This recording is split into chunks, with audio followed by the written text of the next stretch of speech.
Hello everyone, welcome to One Online Study Point. दोस्तों, आज की इस वीडियो में हम सिंटैक्स के next part syntax of verbs के विषय में अध्ययन करेंगे। आप वीडियो को अंत तक देखिए। तो आइए सबसे पहले रूल के विषय में अध्ययन करते हैं। जब कोई वाक्य जो है नेगेटिव एडवर्ब्स या कंजंक्शन से शुरू हो तो ऐसी कंडीशन में आपको हमेशा ध्यान ये रखना है, वर्ब जो है वाक्य में पहले आएगा और उसके बाद सब्जेक्ट आएगा, फिर उसके बाद में जो और शब्द है जैसे ऑब्जेक्ट, कंप्लीमेंट, वे सब बाद में आएंगे। ये आपको रूल ध्यान रखना है। और इस रूल पर कॉम्पिटिटिव एग्जाम में, चाहे आप स्टेट बोर्ड एग्जाम की तैयारी कर रहे हैं या फिर आप एसएससी सीजीएल की, सीडीएस की, एनडी की या किसी भी कॉम्पिटिटिव एग्जाम की अगर आप तैयारी कर रहे हैं तो ये रूल जरूर पूछ लिया जाता है एग्जाम में। अतः आप वीडियो को अंत तक जरूर देखिए। जैसे यहाँ एग्जाम्पल के द्वारा देखिए, यहाँ इनमें कहा हुआ है, यहाँ कहा है नो सुनर। ये स्टार्टिंग में ये नेगेटिव एडजेक्टिव है, यानी जो ही। फिर इसके बाद में यहाँ पे हेड आ गया, यहाँ डिड भी हो सकता था टेंस के अनुसार, ठीक है, यानी यहाँ वर्ब स्टार्टिंग में आ गया, उसके बाद में सब्जेक्ट हो गया। ये अगर इस स्ट्रक्चर पे है तो सही है, लेकिन मिस्टेक कैसे दी जाएगी? मान लिया स्टार्टिंग में नो सुनर दे दिया, फिर जो हेड है हेड को ही के बाद देगा वो, no sooner he had, no sooner he had, इसके बाद आ जाएगा reached, no sooner he had reached. तो ये गलत हो जाएगा। तो आपको ध्यान में रखना है, अगर स्टार्टिंग में वाक्य के नो सुनर आ गया तो यहाँ पे हेल्पिंग वर्ब होगी या जो है और वर्ब होगी, ये आपको ध्यान रखना है। या तो यहाँ हेल्पिंग वर्ब मेन रहेगी, या तो यहाँ पे आप यहाँ डू हो, या यहाँ पे डज हो, यहाँ डिड हो, या हैड हो, या हैज़ हो, या है हो, ये आपको ध्यान रखना है, ये यहाँ पे आएगा। नेक्स्ट, जैसे हार्डली, हार्डली का मतलब मुश्किल से ही, स्कैर्सली का अर्थ है मुश्किल से ही, यानी नेगेटिव एडवर्ब है सभी। इनके बाद भी हैड का प्रयोग होगा, या हैव का प्रयोग होगा, या हैज़ का प्रयोग होगा, या फिर जो है डिड, समझ रहे, डिड, डू या डज, ये इस प्रकार से वर्ब आएगी। अगर हैड जो है यहाँ सी के बाद लिख दिया तो ये गलत हो जाएगा। आपको सिर्फ इतना फोकस रखना है, कुछ भी टफ नहीं है, बहुत ही आसान है, बस आप हमारे साथ बने रहिए। नेक्स्ट है यहाँ पे जैसे नेवर, नेवर स्टार्टिंग में आ गया, नेवर के बाद में डिड होगा या फिर टेंस के अनुसार, या फिर जो है डू या डज या हैव, हैड या हैज, यानी टेंस के अनुसार और सब्जेक्ट के अनुसार। फिर उसके बाद में सब्जेक्ट आएगा और बाकी शेष वर्ड होंगे, ठीक है। अगर नेवर के बाद में डायरेक्ट सब्जेक्ट दे दिया और डिड वी के बाद होता या डू वी के बाद होता या फिर जो है हैव होता या फिर हैड होता, तो आपको ये ध्यान रखना है कि ये मिस्टेक हो जाती। नेवर के बाद में वर्ब आएगी हेल्पिंग वर्ब, ये ठीक है, अगर इनसे शुरू हो रहा है। नेक्स्ट है रेयरली, यानी दुर्लभ ही या विरले, मुश्किल से, ये भी कह सकते हैं। इसके बाद में भी वर्ब आएगी, वो सब्जेक्ट के अनुसार आएगी, ये ध्यान रखना आपको, टेंस के अनुसार आएगी। इज भी आ सकता है यहाँ पे, वोज भी आ सकता है, ठीक है। प्लूरल है तो यहाँ पे आर भी हो सकता है, वर्ब भी हो सकता है, डू डज, ये कुछ भी ये हो सकता है, यानी वर्ब जो आएगी वो रेयरली के बाद में होगी। अगर सब्जेक्ट के बाद में लिखा तो ये गलत हो जाएगा, ये आपको ध्यान रखना है। एज यू सो, जैसा आप बोंगे, अगर इस प्रकार की कहावत भी आ जाए, जैसा आप बोंगे सो सैल यू रीप, आप ऐसा ही काटोगे, ठीक है। तो ये भी आपको ध्यान रखना, स्टार्टिंग में एज आ गया तो परिणाम के लिए सो आएगा, ठीक है, एज नहीं आएगा। अब आइए बात कर लेते हैं नेगेटिव एडवर्ब या नेगेटिव कंजंक्शन कौन कौन से हैं, ये भी आपको ध्यान रखना है। जैसे नोर, नोर का मतलब न, नेदर न तो, नोर न ही भी कह सकते हैं, नोर न ही, नेदर न तो। और यहाँ पे नेदर का मतलब में से कोई नहीं, ये भी कह सकते हैं आप। सो इसलिए, स्कैर्सली मुश्किल से ही, सैल्डम शायद या कभी कभार, रेयरली दुर्लभ या बिरले ही, मुश्किल से ही, नो सुनर ज्यों ही, इन नो अदर वे, किसी अन्य कारण से नहीं या किसी अन्य तरीके से नहीं, ये भी कह सकते हैं। इन नो केस, किसी अन्य कारण से नहीं, ठीक है। ऑन नो अकाउंट, पर यहाँ पे ये जो दिया हुआ है इन नो केस, ये थोड़ा डिफरेंस है, इसे ज़रा समझ लीजिए। इन नो केस में क्या डिफरेंस है, ये देखिए आप यहाँ पे इन नो केस, तो इसका अर्थ हो जाएगा किसी भी मामले में नहीं, और ऑन नो अकाउंट का मतलब किसी भी कारण से नहीं, नेवर कभी नहीं, लिटिल थोड़ा सा, ओनली इन दिस वे केवल इसी तरीके से ही, ओनली देन केवल तभी, ओनली वैन केवल जब, ओनली बाय, नॉट ओनली न केवल, नो हेयर कहीं भी, हार्डली मुश्किल से। तो ये जितने भी कंजक्शन है ये नेगेटिव एडवर्ब कह लीजिए या नेगेटिव कंजक्शन में मिक्सअप है, ठीक है। नॉट एडवर्ब है, ये भी एडवर्ब है, ये एडवर्ब है, एडवर्ब है, एडवर्ब है, तो ये आप समझ लीजिए यहाँ पे नेगेटिव एडवर्बों की बात कर रहे हैं और नेगेटिव कंजंक्शन की। अगर ये है तो आपको ध्यान रखना है, ये वाक्य के स्टार्टिंग में हो जाएंगे यहाँ पे, अगर तो इनके बाद में वर्ब आएगी, ठीक है, ये आपको रूल ध्यान रखना है। नेक्स्ट देखिए, अब बात कर लेते हैं यहाँ पे position of object and verb, object और वर्ब की जो पोजीशन होगी वो कहाँ होगी, ये भी आप देखिए। अब यहाँ देखिए, इसमें एक रूल है यहाँ पे, ये आपको ध्यान रखना है।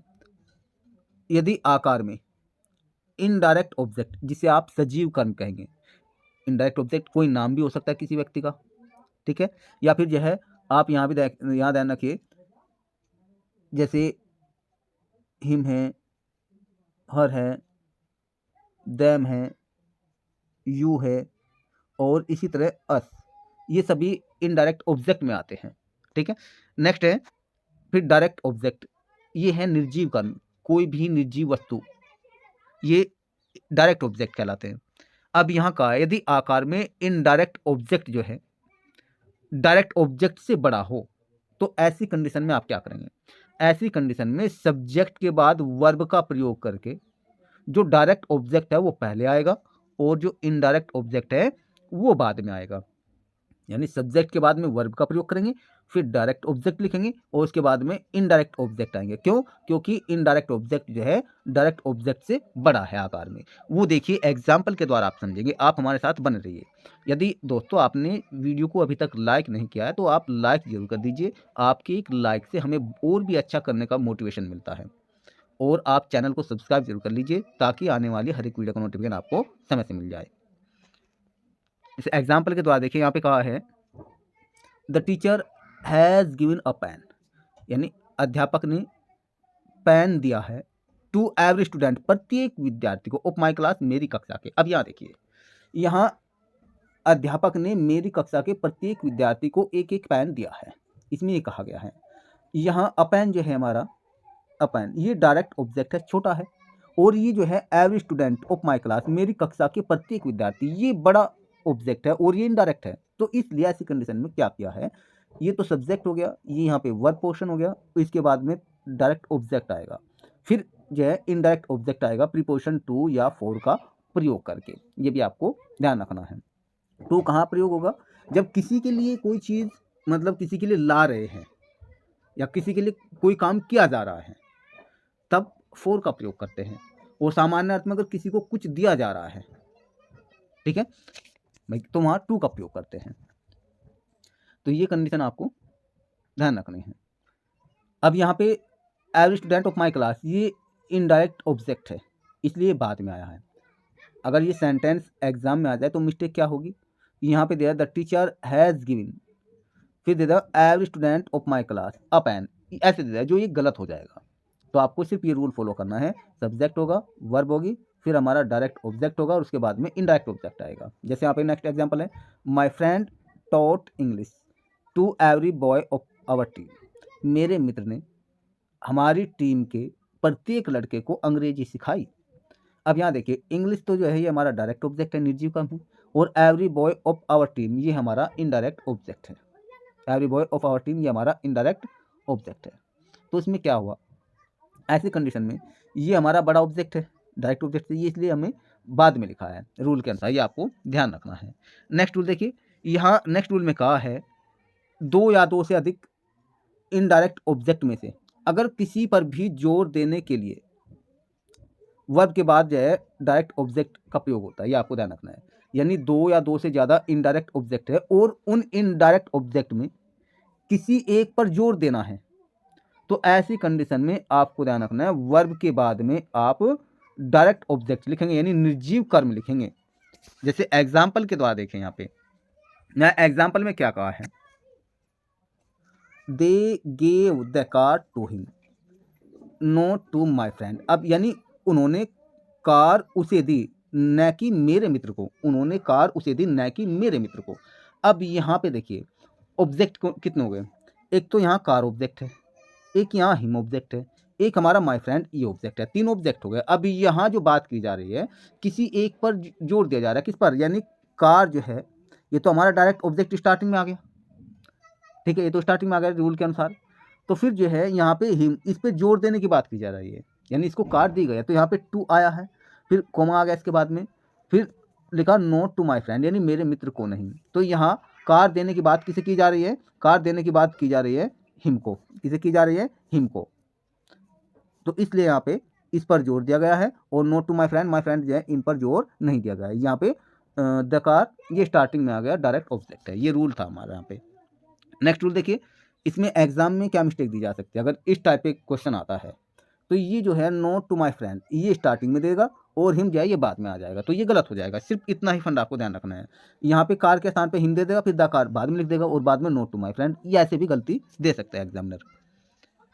नेक्स्ट है, जैसे यहाँ पे देखिए इसमें कहा है my brother bought a book, मेरे भाई ने एक किताब खरीदी, फॉर मी मेरे लिए, एंड नॉट फॉर यू, और न कि तुम्हारे लिए। यानी मेरे भाई ने मेरे लिए एक किताब खरीदी, न कि तुम्हारे लिए, ये भी कह सकते हैं आप। तो यहाँ किताब खरीदी गई है किसके लिए, मेरे लिए। ज़्यादा फोर्स यानी प्रेशर किस पे किया गया, मी पर। इनके लिए क्या खरीदी गई है, पुस्तक, यानी पुस्तक के खरीदने पर जोर देगा किसके लिए, मी के लिए, न कि फॉर यू। याद है ना, नॉट फॉर यू ये दिया इसमें। तो ऐसी कंडीशन में आपको ध्यान रखना है, अ बुक ये यहाँ स्टार्टिंग में आ गया, फिर फॉर मी आ गया, और ये यहाँ पे इस पे कम दबाव है, यानी इस पे जोर देकर बात को नहीं कहा, ये लास्ट में आ गया। तो ये आपको ध्यान रखना है। अगर एग्जाम में आ जाए तो कैसे देगा, यहाँ पे examiner not for you starting में दे सकता है और बुक लास्ट में, लेकिन ऐसा नहीं होगा। नेक्स्ट देखिए, सी ब्रिंग्स मिल्क फॉर मी, वह मेरे लिए दूध लाती है, एंड नॉट फॉर कांता, न कि कांता के लिए। ठीक है, तो यहाँ इस कंडीशन पे अगर सेंटेंस है सही है, अगर इस कंडीशन पे सेंटेंस नहीं है तो ये गलत है। नेक्स्ट देखिए, नेक्स्ट इसमें क्या कहा है, यहाँ पे बहुत ही आसान है।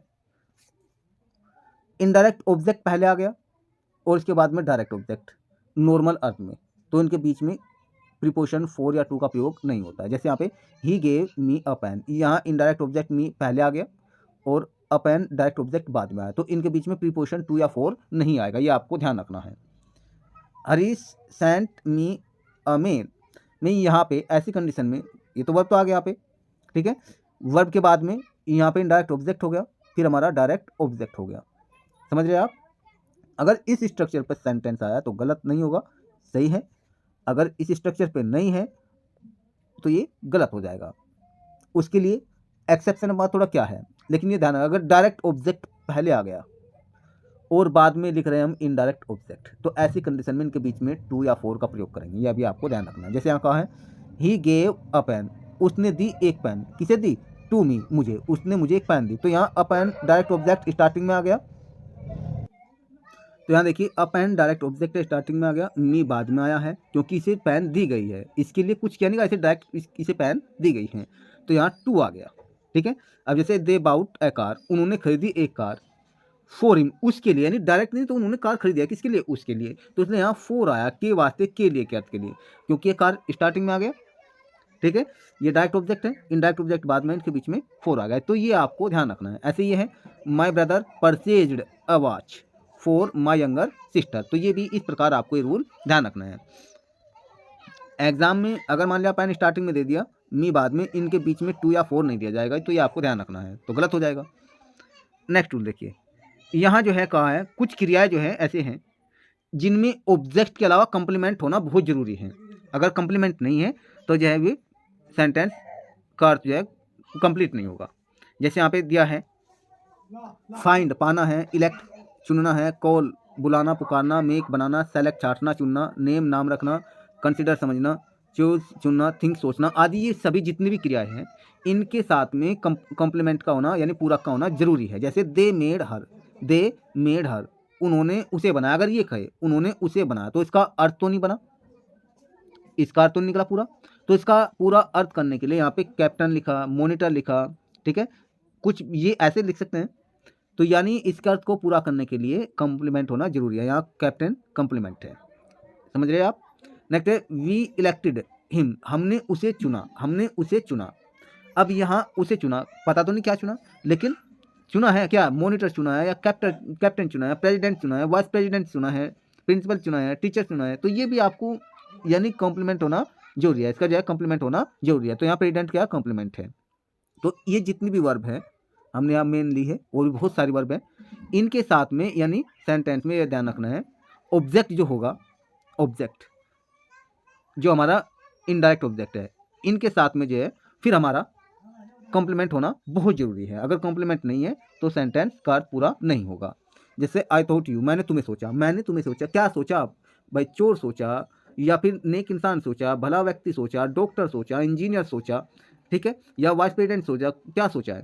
तो जो सोचने की बात है, इसके अर्थ को पूरा करने के लिए यहाँ कॉम्प्लीमेंट होना जरूरी है। ये आप समझ रहे हैं?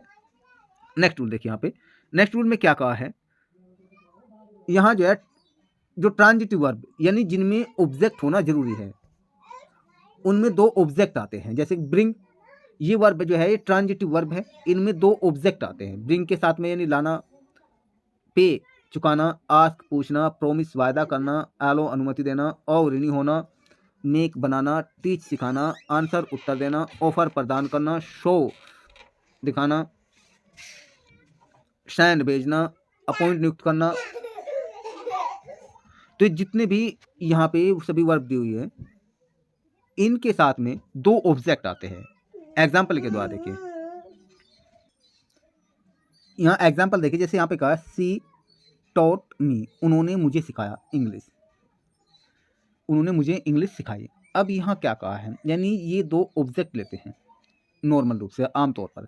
अगर ये कहे सी टॉट इंग्लिश, उसने अंग्रेजी सिखाई, तो ये तो अपने आप में पूरा अर्थ हो गया। लेकिन क्या सी टॉट मी, उन्होंने मुझे सिखाया, उन्होंने मुझे सिखाया, पूछा जाए तो क्या सिखाया? तो इसके अर्थ को पूरा करने के लिए फिर दूसरा ऑब्जेक्ट होना जरूरी है यहाँ पे, ठीक है। तो इसीलिए कहा गया है कि जितनी भी यहाँ पे ये वर्ब दी गई है, आपको स्क्रीन पे दिखाई दे रही है, ब्रिंग, पे, आस्क, प्रॉमिस, ये सब इनके साथ में मोस्टली दो ऑब्जेक्ट आते हैं, ठीक है। नेक्स्ट कहा है ही सेंट मी, उन्होंने मुझे भेजा, उन्होंने मुझे भेजा, यहाँ तक कहा तो अर्थ पूरा नहीं हुआ। अगर कहा ही सेंट मी अ लेटर, उन्होंने मुझे एक पत्र भेजा, ही सेंट मी अ बुक, उन्होंने मुझे एक किताब भेजी, तो ये अर्थ पूरा हो गया। इसलिए यहाँ पे दो ऑब्जेक्ट आए हैं। तो इस प्रकार जो है आपको ध्यान रखना है, ये बहुत ही मोस्ट इंपॉर्टेंट रूल है। कोई भी रूल ऐसा नहीं है जो इंपॉर्टेंट ना हो। यदि आप वास्तव में कुछ सीखना चाहते हैं तो आप हर एक वीडियो को हमारे चैनल की पूरे ही ध्यान से देखें और बिना स्किप किए देखें, निश्चित रूप से आप कुछ सीखेंगे ही। यदि आपको वीडियो अच्छी लगे दोस्तों, तो आप लाइक करना ना भूलें, और इसके साथ ही आप चैनल को सब्सक्राइब जरूर कर लीजिए, ताकि आने वाले हर एक वीडियो का नोटिफिकेशन आपको समय से मिल जाए। फिर मिलते हैं नए वीडियो में नए कंटेंट के साथ। वीडियो को अंत तक देखने के लिए थैंक यू।